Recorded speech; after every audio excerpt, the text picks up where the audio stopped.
somebody to take on the risk of installing it and owning it, but also trying to influence the cybersecurity metrics into that asset.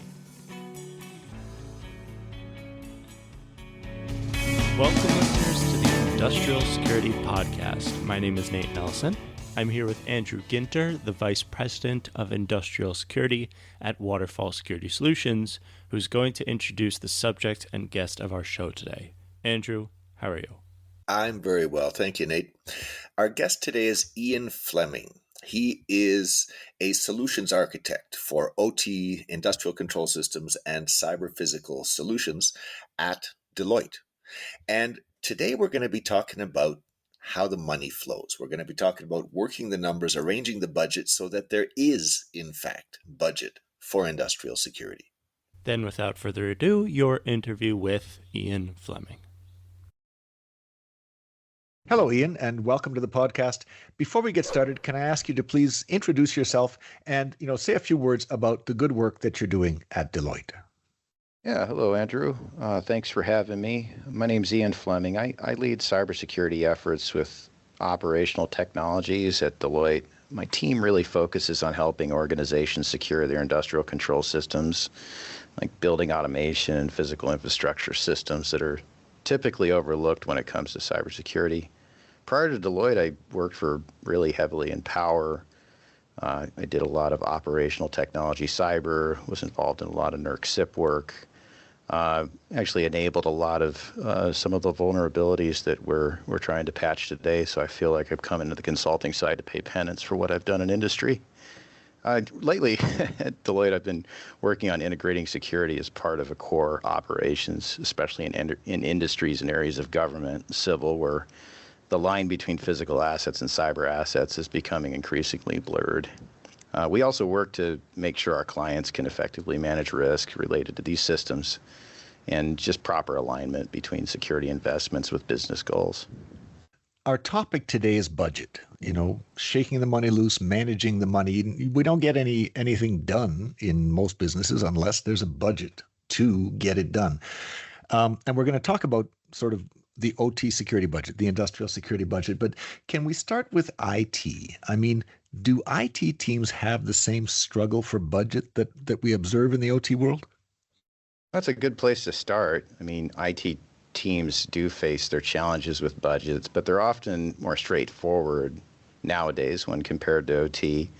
I think in IT, cybersecurity costs are generally tied to a business process or a system that the top floor of the office typically understands pretty clear. But often like cloud-based solutions where information is an asset, they're easier to finance. And frankly, it does work more from a top-down of the organization. IT initially couldn't get funding.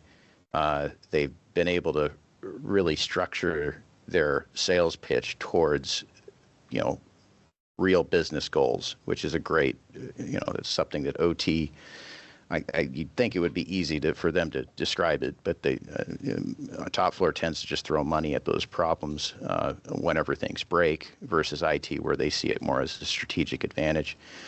If you move data between, say, cloud providers, you're doing upgrades of infrastructure relatively easy in IT. You can handle the issues in a more agile way.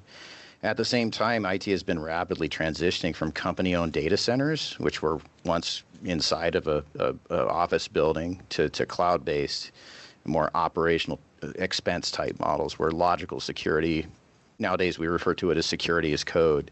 It automates much of the security work in IT. Now, these models do allow IT teams to dynamically shift their resources and manage security through software, which works really well in environments where assets are entirely virtual and easy to scale. And that's the reason why operational expenses have really exploded in IT. But let's look at the other side, like an OT, where my clients are working in and where I'm focusing some of my time at Deloitte. We're dealing with physical assets like machines and sensors, industrial equipment, where failures mean real-world space and time consequence. It goes beyond just the information. It's physical stoppage of production. So the problem is also compounded by the fact that IT often has to compete with the physical maintenance budget for operations, which typically isn't really seen much in IT, especially with the advent of cloud and everybody in IT moving that direction. As far as physical capital projects like industrial automation systems or infrastructure, they are also fundamentally different. Most of the projects in OT are architected, designed, and budgeted and financed over really long life cycles, like 20-year life cycles before a refresh. When a capital project such as the physical infrastructure is initiated, all costs, including materials, labor, maintenance, think of building a building or heck, even just renovating your kitchen in your house, they're budgeted up front, and financing is typically secured through like a large one-time capital expenditure. So Nate, we're talking about budgets here. A lot of our listeners, I'm guessing, are like me and have sort of a limited understanding of accounting and budgets. I mean, we tend to be focused on bits and bytes and buffer overflows and crypto systems. So let me give you just a little bit of background here. When I started the episode, I had sort of a small business owner's understanding of accounting and budgeting here. I've operated my own small business from time to time, and when I operated my own business, there's two kinds of expenses. There's what's called capital expenses and operating expenses. If you buy, let's say, a delivery truck for a delivery business, the truck is going to deliver value to you. You're going to use the truck for like a decade, and so the government generally requires you to declare that large expense as a capital investment, which means I always thought it was sort of a liability to declare that, because I would have to what I'd like to do is reduce the amount that I pay in taxes. And so if I could claim the entire cost of the truck against my revenues that year, as a small business owner, as a sole proprietor, I would pay less taxes. The government says, no, you can't do that. You have to, assume a lifespan of 3 or 10 years or something for the truck.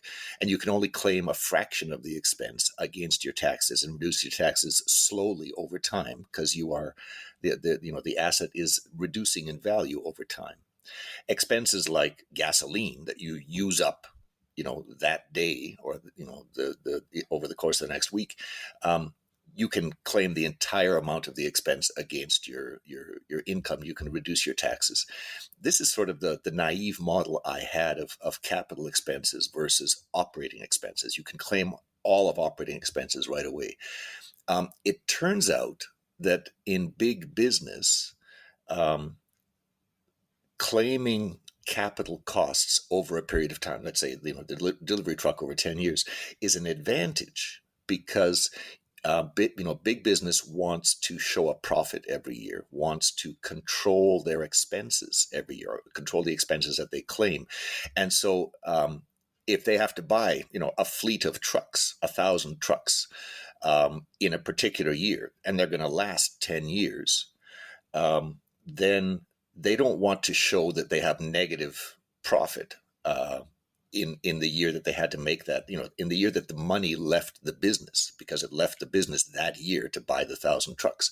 They want to show that, to account for that expense over the life of the asset, the trucks, so that they can show a consistent profit. So, this is sort of capital versus operating is different in small business versus large business. And, in heavy industry, which is, industrial security, we're all about industrial here. In heavy industry, there tends to be extreme pressure to reduce operating expenses. When you build a mine, you invest, $3 billion in, before the first shovel full of ore, with gold or whatever in it comes out of the mine. You invest a massive amount. This is your capital investment. And once you've made that massive investment, generally you're under pressure to minimize the cost of operating that asset over the course of the next 30 years, because you're producing a commodity. Even gold is a commodity, and you sell the gold at the world price for gold. Gold is interchangeable. Nobody cares if it's your gold or somebody else's gold. You're fighting with every other gold mine on the planet to produce gold. And, even gold gets more expensive every year to produce as the supply diminishes. To produce gold at at a price that will show you a profit. So operating expenses are always under extreme pressure in heavy industry, and they capitalize their investments. So that's sort of accounting 101. When I came into this, I have learned from Ian. So I'm thinking, let's go back to Ian and learn, the mistakes I've just explained to you and sort of the naive understanding of accounting. Reflecting on what you just said, the thing that I think I caught was that there's roughly two kinds of budget. There's capital expenses and operating expenses. In the OT world, everybody wants to minimize operating expenses, and capital is kind of what it is. In the IT world, I think I heard you say that everything is becoming operationalized, meaning it's all going into the OpEx budget. But you're saying that capital budgets are still really important in the OT space. Is that the key difference here between these two spaces? Is the budgets? Well, I think it's a really good question, and it has been something that I've been struggling with, like how to operationalize an OT cybersecurity program when it's being funded through what, like I was talking about earlier, typically on IT is more of an operational expense budget. You don't really tie the ongoing maintenance of a computer system that's anticipated to run for 5 years on a capital expense. It's like replacing Oracle or a Salesforce application would be a CapEx, unless, of course, you're buying all the software as a service. See, those lines have been grayed. But because those physical assets do have a long lifespan, and the security investments are typically, and when I say security, it's also availability of those assets, are tied to those physical assets. So whether it's built into CapEx or drawn down over time, it needs to be sustainable from a resourcing perspective. Like, for instance, in power, I worked in power systems for several years, power delivery and distribution. We had a financial metric called TIER. It meant timed interest earned ratio. And a CFO in a prior life taught me about this because I had no idea how to tie like a cybersecurity tool that was designed to protect an operational asset. So the tier measures a company's ability to meet its debt obligations by comparing its income before interest and taxes to the interest and expenses on its debts. So basically, the life cycle of that asset, you wouldn't be under the water, underwater on your loan. So the tier ratio can indicate whether your organization has that profitability from that asset that's operational to cover its debt obligations and ongoing operational costs. When I figured that out with the CFO, and this is several decades ago, I was like, okay, that's how I'm going to tie my cybersecurity program to a very specific operational asset. And when I say operational asset, it has a cyber physical component to it.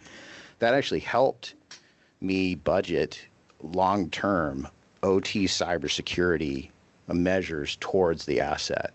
And that's some of the work that I've been doing here at Deloitte, is tying that by getting it down at the low level, like how is this asset being budgeted and financed in order to convince somebody to take on the risk of installing it and owning it, but also trying to influence the cybersecurity metrics into that asset to where the OpEx, the cost, the ongoing cost of protecting that asset from cybersecurity is also encompassed inside that operational the capital expense of that asset.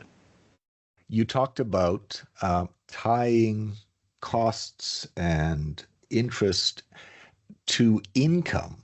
So when you say that you're tying cybersecurity to an asset, we're talking about an asset like, in a power plant, a generating unit, not an asset that generates revenue, not like a bolt or a PLC that represents only an expense. Is that the sort of size and class of asset that you're tying cybersecurity to?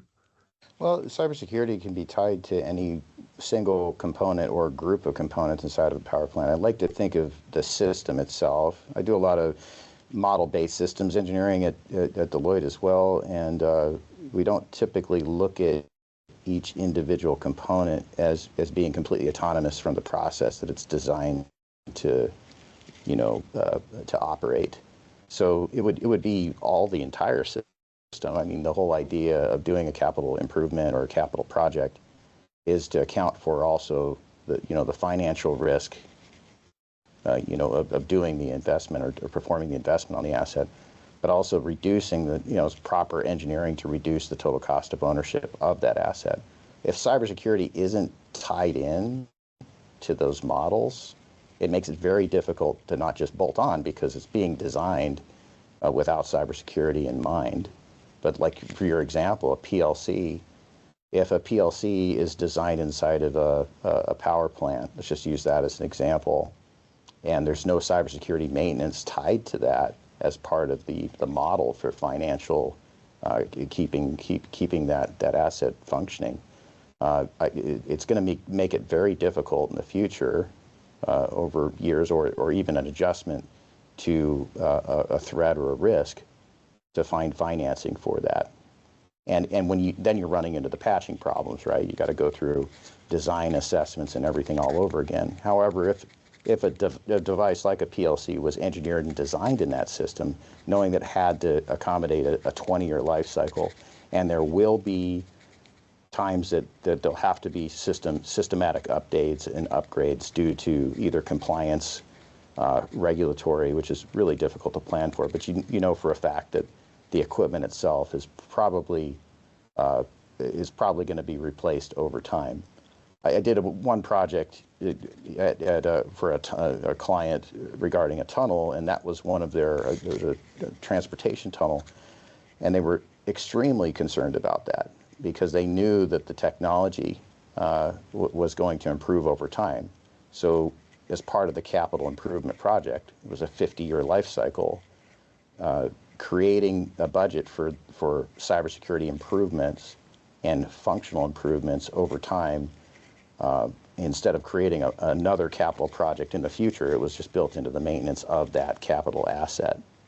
You're saying that we need, when there's a capital project, that's the time, not just, lots of people say you need to build cybersecurity into your stuff beforehand, not afterwards. It's always more expensive afterwards. What you're saying, sort of in addition, is that you have to build the cybersecurity budget into the capital budget. That at least that's what I'm hearing. Have I got that right? And if I may, you've been working. You mentioned with building automation. When people try to tie to make that tie, how's that working in the parts of the industry that you're working with? Sure, and I do work a lot in government with a lot of government facilities, those types of things when it comes to building automation systems. So HVAC, lighting, heck, even water treatment systems. It's clear that cybersecurity is an afterthought in these systems. We go in, there's not a really clear point of reference for even what assets are on the network, and we are having to delve into like IT tools just to determine what physical inventory is out there. And again, it goes back to the whole, in IT, data is the asset. It's easier to justify protecting the data because you can move it if there's a failure. But in OT, such as HVAC systems, refrigeration, those types of systems, food processing plant goes down, you're not just losing data, you're risking the physical assets themselves. Spoiled food, damaged machinery comes in. The challenge that physical operations are always under pressure to reduce those operation expenses, and cybersecurity is seen as an extra cost rather than an essential part of keeping that system running safely and being available. Ironically, the way I feel about it, since working in OT versus IT, it's a lot like how cybersecurity was viewed in the early to mid 1990s. We didn't really have cybersecurity budgets back then. Everybody was just looking at IT as operations. I just need the information, and the product was more important than keeping it secure. And I feel like a lot of these OT systems, such as building automation, that don't really have the cybersecurity component added to it. If we look at the way they're budgeted and the way that they're brought online as a capital investment, and you design in that cyber security component to it, whether it be in contract or through supply chain, that is what sets the budget. That's what gives us the big wins in integrating security as a core part of operations, particularly in industries where there's that vague line between where cyber can control or impact those physical assets. I mentioned the tunnel earlier. That's a great example. We recently worked on a tunnel maintenance project. They wanted us to address cybersecurity as a priority. They basically made us cyber physical commissioning agents. So any type of PLC or logic controller that was touching an Ethernet network or had some kind of routable protocol that was creating some sort of function inside this structure, this infrastructure, they wanted us to look at that from not only a design perspective, because knowing what we've seen with TTPs that are happening today and in the past, how we can make those cyber components more modular to where we know we're going to have to upgrade, say, passive network monitoring. Well, maybe we're doing passive network monitoring today, but in the future, we might want to do active monitoring, just using that as an example. Just designing those hooks in to where in the future wouldn't require a massive heavy lift. It's akin to, having a spare tire or some sort of designed resiliency built in for cybersecurity purposes on an operational system. There is something new in the world. Waterfall's Hera Gateway is hardware-enforced remote access for OT networks. What does hardware-enforced access mean? It means that even if both internet-facing CPUs in the Hera device are completely compromised by a zero-day or a stolen credential, even if they are compromised, the attacker still cannot pivot their attacks through the hardware into the OT network. Hera's hardware saves us. This is true interactive remote access with hardware-based protection from cyber attacks.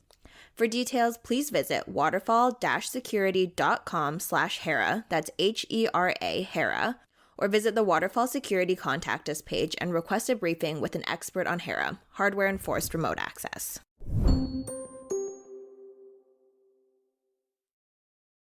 So let me chime in here, Nate. This is sort of my learning curve as I went through the episode. Start with IT. One of the points that Ian made was that almost everything is becoming operational costs in IT. In years past, 20 years ago, if I bought a laptop as part of my small business, I would have to claim that as a capital expense, and I could only claim a third of the cost of the laptop every year, and I had to keep track of it for 3 years. To me, it was annoying, but again, to big business, they like capitalizing things. It normalizes their profits. In the IT space, though, today, increasing the in many jurisdictions, if you buy a laptop for $1,500, you just claim the thing right then and there. It's not worth capitalizing. It's not big enough to drag out the accounting over 3 years. If you buy a server farm at a cost of $50 million, you still are going to, and you expect a life of 5 years out of the server farm, you're still expected to capitalize that. The thing is, almost nobody does that anymore. People don't have, a lot of businesses don't have their own server farms anymore. They're renting the farms from someone else out of the cloud. And the rent comes out of the operating budget, not the capital budget, because someone else owns the asset. You can't capitalize somebody else's asset. So you don't have big capital expenses in IT anymore. And again, when you apply that principle naively in OT, you wind up fighting for for operating budget every year, and you lose sometimes, and cybersecurity sort of falls by the wayside, and we have all these problems, and this is what we're trying to solve. The insight here is that what you want to do is associate the cybersecurity cost with the asset that you're protecting, and the asset is not the computer. The asset is the generating unit or the tunnel or, a physical asset. And to me, that's counterintuitive. It's an ongoing expense every year, yet it's part of the capital plan, the capital budget for the asset. Why does that make sense? And he didn't quite say it in this many words, but in chatting with him, he gave the example of a tunnel and maintenance. I mean, what do you maintain in a tunnel? There's equipment in a tunnel. You've got to blow, if in a long tunnel, you got to put air down there, or over time, all you're left with is CO2 and nobody has anything to breathe, especially if you're driving through the thing. You have to drain water out of there. If the tunnel is low enough to be below the water table, you really need strong pumps if the tunnel is under a body of water or under a river. So you've got a lot of equipment in these tunnels. And what he's saying is that the cost of maintaining the equipment is part of the capital budget. And I'm going, really? And he says, yeah, the reason for that is because the asset, the pumps, for the water, the blowers for the air, the value of the asset depends on correctly maintaining that equipment. If you don't maintain the equipment, the value of the asset declines. You can't use the asset anymore, or the equipment wears out faster than it's supposed to. It's supposed to last 20 years. It only lasts 4 years because you never maintained it. And so the maintenance cost is an ongoing cost every year, but it's part of the capital budget because it's essential to the asset. And what he's saying is that in the modern world, if you want to protect the automation that controls the equipment that's essential to your asset, that cybersecurity protection should be part of the assets budget, not part of your cut to the bone operating budget, which was news to me. So this is sort of the theme going forward. What I'm hearing is that we need to build cybersecurity ongoing costs into capital plans. It sounds contradictory. Capital sounds like one time, and operational, cybersecurity is ongoing. Is this new? Is this something that there's precedent for in the OT space already? Oh, absolutely. That's a really good point. I mean, most OT systems are designed and with under capital to account for operational expense over the life of that asset. Like, let's just use a contrarian example of what happened with Aliquippo OT breach, the water facility out in Pennsylvania. It's a great example of consequences when potential consequences of cybersecurity in these types of OT environments, these water treatment plants and water utilities, if it's not properly integrated into long-term financial planning and life cycle management. In the case of Aliquippo, like remote access was added to a PLC. That PLC was exploited, led to a breach. And if we look at this, it's pretty obvious that there was a functional upgrade requirement. They wanted to be able to remotely manage this PLC. If it was managed, if that functional improvement to that capital asset was managed as a CapEx project instead of an operational improvement, like an OpEx budget, because IT just adds, remote control or interactive remote access as a day-by-day function for regular maintenance of information technology systems. But if it was designed and built into the system from the very beginning as part of the overall project cost, the change would have been memorialized in documentation. There would have been a change to an as-built of the function of that system. The architecture engineer, the system integrator, all the people that was involved in the original design of the system could have included in the initial setup of the interactive remote access feature that they wanted a long-term security strategy that embedded that function into the life cycle of the asset. They could have also modularized that cybersecurity function for planned replacement as new remote access protocols came out. Finance might also account for that expected life of the asset. And if the cost was too much, whether the risk appetite was low and say, no, this isn't worth it, at least you'd have some sort of document that was showing what the cybersecurity expenses over that asset life cycle was going to be. You could have accelerated depreciation of that asset. It would have been more of a financial and a risk management decision versus a, hey, we need to enable interactive remote access on this machine or on this logic controller. Now, it makes it a lot easier to enforce cybersecurity policies and just general operations policies and adjust to new standards while maintaining existing protections without having to worry about annual budget constraints. If, say, there's a bridge, there's two ways, a bridge that you want to put more load on it. There's two ways to do it. You could just overload the bridge by changing out the weight limit sign, right? Or you obviously have to recreate the structure and reinforce the base of that structure to carry the additional load. In operational technologies, it's pretty clear that that's very unsafe to do. In information technology, it's not, because there's not an intrinsic tie between the OT system and the context of operations that system's operating under, and the physical component. It's just like, okay, we're just installing interactive remote access here.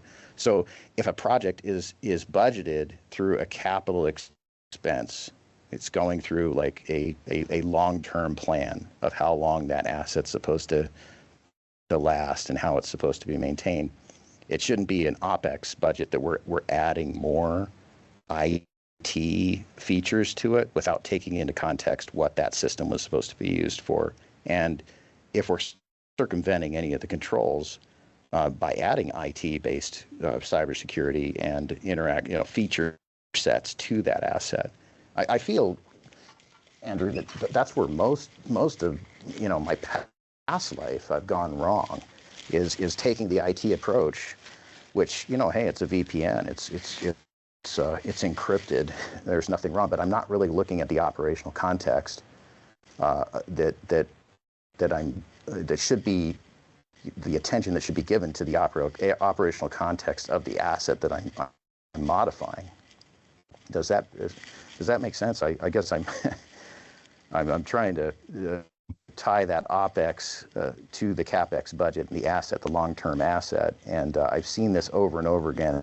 It has been a pattern without using too many examples from clients that I've worked with, but those were most of the problems. If you're modifying code in a virtual environment, there's very little physical consequence to that. But when you're doing it to an operational asset, it's very, very different set of consequences.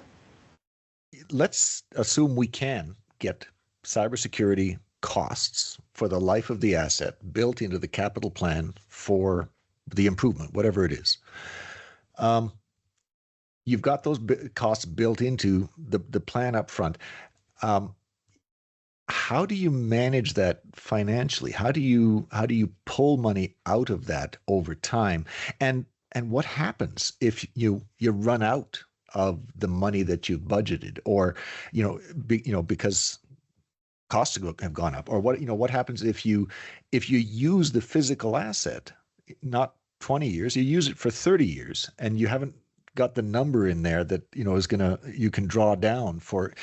Is it like a fixed number that you're drawing down and you have to guess right with the number, or how does that work? Yeah, the maintenance cost for, I'm not suggesting they need to be like it's all going to be CapEx, but if OpEx, it's all going to be CapEx. Maintenance is going to be an operational expense over the lifetime of the asset. However, if there's not what I'm advocating for is cybersecurity being part of the CapEx plan. So think of designing any type of physical asset. You're going to have components that are made to be pulled out and replaced, like conveyor belts. There's a maintenance plan for that asset. Now, what you just described there is a problem. It arises when, like, the TCO, the total cost of ownership metric, a financial metric, remains static and doesn't account for either business growth, added functions, demands, asset improvements, those types of things over time. For instance, we would install, it's the whole overloading the bridge. We wouldn't replace just by moving the weight limit size. We'd have to reinforce that structure itself because it's a safety issue. Same thing with Aliquippa water. The TCO will have to be dynamic when it's in the operational expense side. It has to adapt to the evolving functional demands of that asset, and including the threat landscape of cybersecurity. But the CapEx part, the capital expense, it reduces the operational expense considerably if you plan for those systems to be replaced over time. You might have to accelerate the depreciation of a life cycle, the acceleration of that asset, replace versus fix. If you don't build into the model componentry that needs to be replaced over time. So I hear what you're saying. I mean, you kind of threw me an interesting one there on like, well, it has to be dynamic. It's not all. I just hope I'm being clear that I'm not advocating for the full operational technology security of an OT asset to be fully CapEx. The problem that I've seen is when asset owners deploy assets without even taking into account cybersecurity concerns during the development and the financing of that capital asset. Think of it this way: it's usually commissioned first, and then we go buy a product and call it, cybersecurity vendor A, and we try to force it on top of that asset. And a better approach would be, hey, we need to bring cybersecurity in on this. Let's look at the model of the system, figure out where the more significant risks are, and design the system to account for a cybersecurity over the lifespan of the asset. It does create issues because IT doesn't usually think that way. Remember, they're mostly capital. I mean, they're mostly operational. If Azure comes out with something tomorrow, they'll shift over to it. If you make a decision today with a capital expense, you have to be able to live with that solution for a specific period of time, based on your maintenance budget. Just like if a high OpEx type component fails on a truck, you're going to replace it just to keep the capital asset alive. But there's better ways to deal with it than just continually raising that operational expense over time. I hope I'm being clear on that I'm not advocating for the entire OT cybersecurity budget to be 100% in the capital expense or the capital expense of that asset. It just, OT cyber needs a place at the table to influence the design of that OT asset. Let me chime in here again. In sort of my learning curve, there's a difference between a capital expense and a capital plan.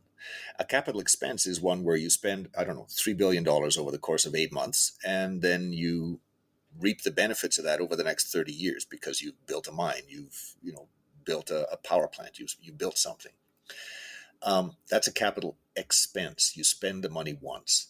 A capital plan is setting money aside in future budgets, in my understanding, setting money aside in future budgets to deal with that asset. You've made a capital investment. You can't just spend the money and expect the thing to run. You've got to maintain this stuff. You've got to secure it. You've got to operate it. All of those costs are built into a plan for the asset. And from time to time, the financial people have to reevaluate that plan. So, for example, let's say we've just put a solar farm in, and we've got lithium batteries that we're using to store the power for the farm for overnight use. And these batteries wear out every 3 years and have to be replaced. And the life of the solar farm is expected to be 20 years.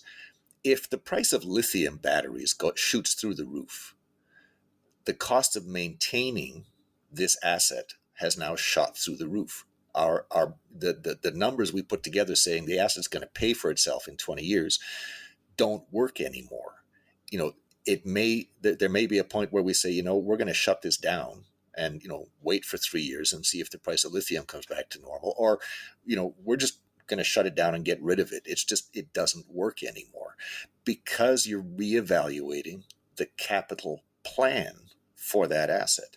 And, in a sense, you might have the same thing with cybersecurity. It's not like you've put maintenance money in a bank account to be drawn down over 20 years. It's not like you put cybersecurity money in a bank account to be drawn down out of 20 years and you might run out of money. That's not how it works. It's part of the capital plan.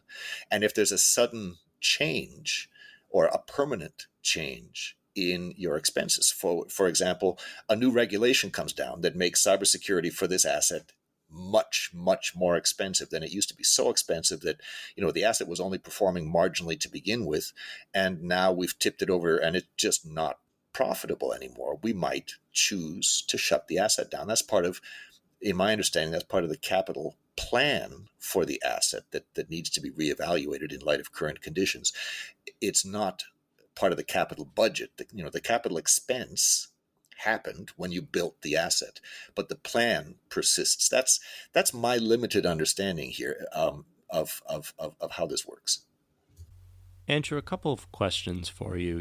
The more we talk about long-term capital plans and 20-year timelines, and these amortized cybersecurity budgets, are we then accounting for patching and upgrading legacy systems over these many-year timelines? I did not ask Ian that question, but I think what springs to mind is patching. Legacy systems, legacy automation, 20-year-old automation, because that's how long the power plant lasts. We put automation in place for that. The question is, should money not have been set aside to upgrade the automation? And the answer is yes. If you need to upgrade the automation to reap the benefits out of the asset, then you have to budget for that. But when we're talking cybersecurity, part of the problem, I think, is that it's an afterthought. But even if you plan up front and you look at a system and say, well, I'm going to take it down every 5 years for maintenance, for essential maintenance, and that's the opportunity to upgrade everything.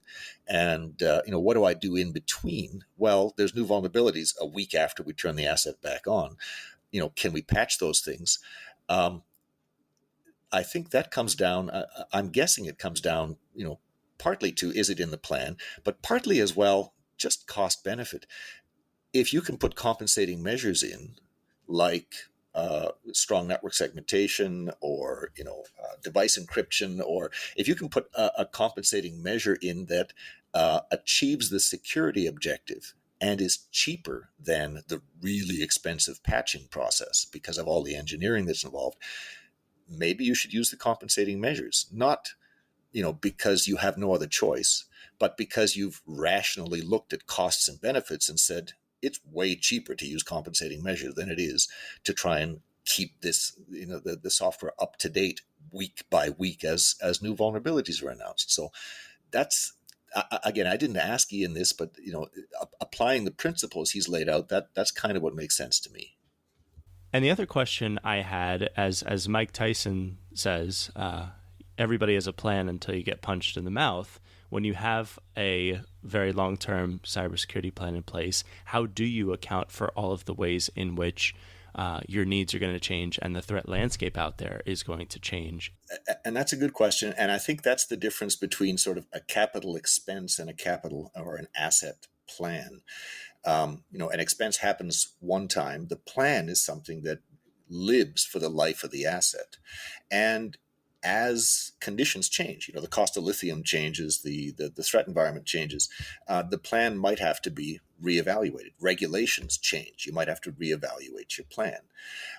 But that's sort of part of the answer.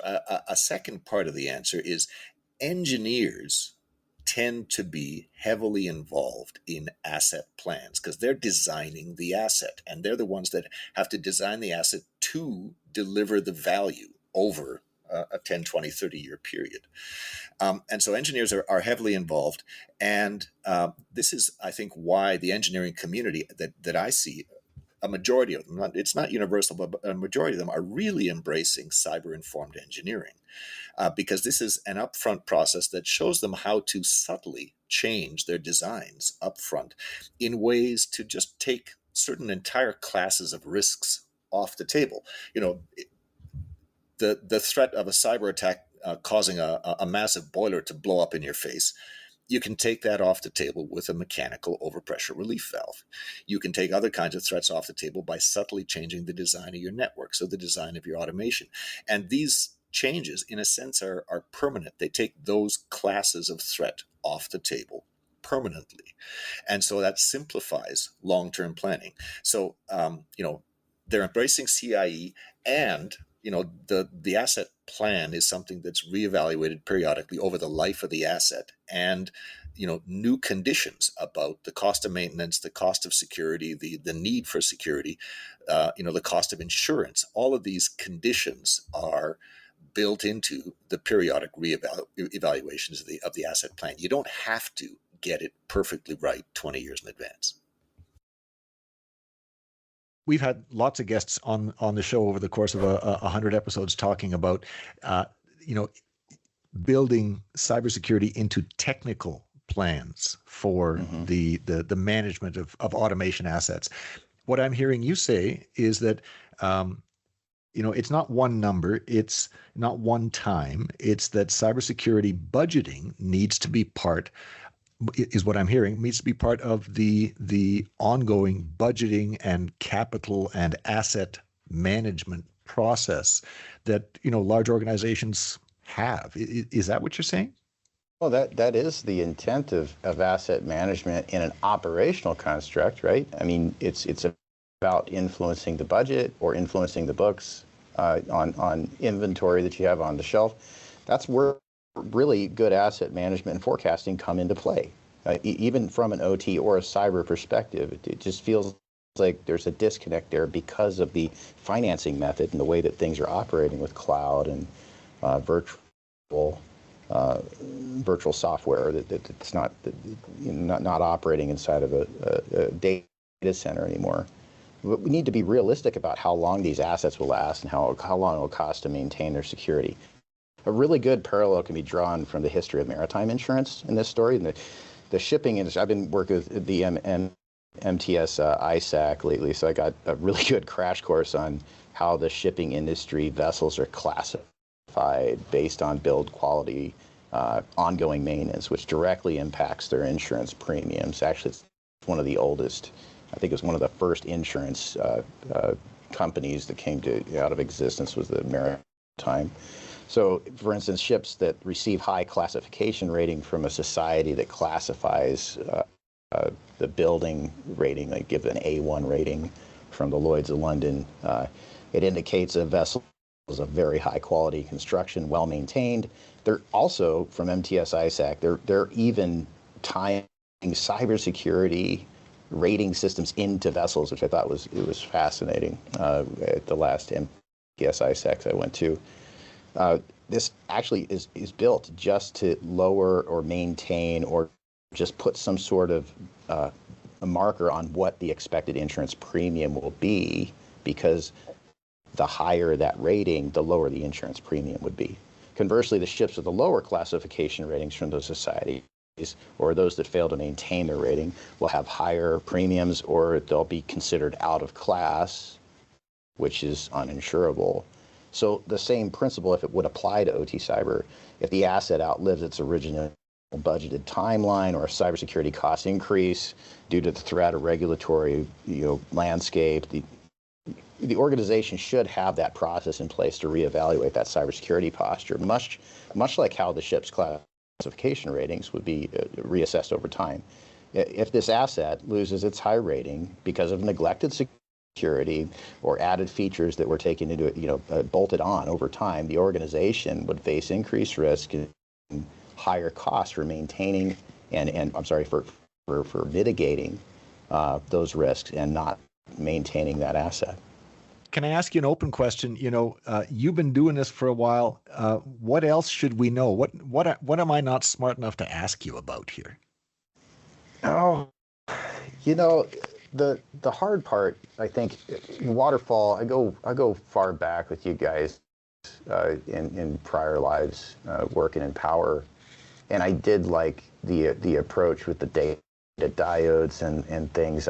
One thing that opened my eyes working with Waterfall on other projects in my prior lives with utilities and in industry is the importance of the collaboration between an IT leader and those operations people that are in the field working on things, and including that finance team.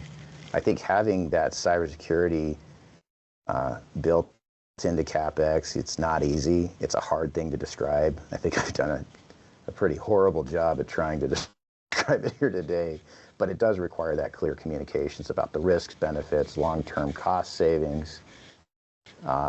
And I do feel like if we can explore this deeper, I hear a lot of leaders, business leaders, saying the same thing. There's this disconnect between what's valuable in IT cybersecurity, those metrics or those KPIs, the number of vulnerabilities that we're searching for, or number of threats that were thwarted, and it's disconnected from like actual production or just maintaining that business relevance with cybersecurity. I feel like cybersecurity, just in general, is more like quality and engineering. The longer I've been in the industry, and because I'm finding myself focusing more on how to articulate the problem in financial terms and using historical references to tie all this stuff together. It's not really about the whiz-bang, latest and greatest vulnerability or attack, while those are sensationalized. It's really about how do we sustain and how do we adapt. And as a cybersecurity practice, and specifically in operational technology, and not even specifically, just in cybersecurity in general, how we can look at this differently and how we can describe it differently to get the attention that the asset deserves and our profession, how we can make things better. So I don't know if that answered your question, but this has been something really top of mind for me for a while. I wish I could tell you all the things that I'm involved in, or we actually do here at Deloitte, but the ones that I did bring up during this call were published in either the Wall Street Journal or other places that got some national attention, put in for some awards. So it's just kind of I'm just hope that we can challenge everybody here to think a little bit differently about the cybersecurity problem and how it can, how cybersecurity as a practice can address some of the problems in our industries that we serve. Before I let you go, can you take us through the highlights? What are the key takeaways from our discussion here? Yeah, sure, Andrew. The key takeaways that I have, just three really. There's one, OT cybersecurity is fundamentally different from IT, mainly because it deals with those physical assets that can't be moved to the cloud, can't be replaced easily or shifted. The second one is budgeting for OT cybersecurity shouldn't be an afterthought for a capital project. Trying to integrate it into the life of the physical asset, I think, is key. That's what's going to keep you budgeted over the life of that asset. And the third, try to seek out collaboration across IT, not just inside the IT circles, but also the operations people that are designing, E&A firms, and include finance. I think that's CFOs. I think that's really essential for the long-term success of a cybersecurity program. You have to have a resourcing plan. That resourcing usually starts at finance. It's how everything gets maintained over time. And if you're struggling to secure that funding for the OT cyber, don't fight for OpEx every year. Try to work to design that cyber maintenance into modules for those capital projects from the start. It's really a smarter way to secure your operations and a safer way to fund your ongoing maintenance of a physical operational asset over over its operational life cycle. Andrew, that was your interview with Ian Fleming. Do you have any final words to take us out with today? Yeah, I mean, I learned something here. I'm about sort of financing for big business. I learned that accounting for big capital expenses, accounting for those expenses over time is actually a benefit. It stabilizes your profits. And I learned that, large assets tend to have a capital plan that associates critical recurring expenses like maintenance and insurance and cybersecurity, couples those expenses to the asset. So you don't have to fight for those allocations every year. You either spend the money or you retire the asset. They're part of the asset. I also learned that you kind of have to speak the financial language to make this happen. You've got to be able to communicate with the people who manage the budgets. You've got to be able to talk about assets and depreciation and management and maintenance.